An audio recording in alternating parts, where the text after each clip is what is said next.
రంగారెడ్డి జిల్లా యాచారంలో ప్రాథమిక వ్యవసాయ సహకార సంఘం వద్ద రైతులు బారులు తీరారు. యూరియా బస్తాల కోసం ఉదయం నుంచి క్యూలో నిలబడి పడిగాపులు కాస్తున్నారు. ఈ నేపథ్యంలో పోలీసుల సహాయంతో యూరియా బస్తాల పంపిణీ జరుగుతోంది.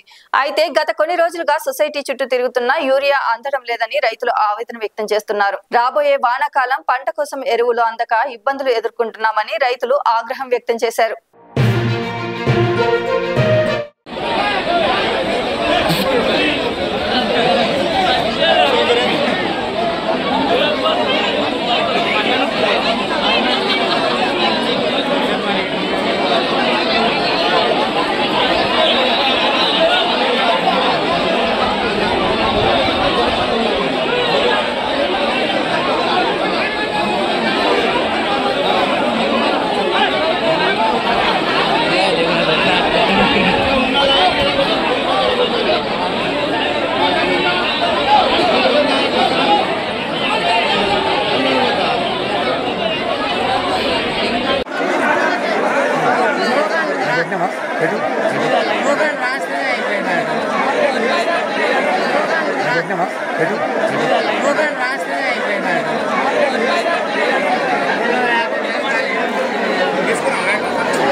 లైక్ చేయండి, షేర్ చేయండి, సబ్స్క్రైబ్ చేయండి.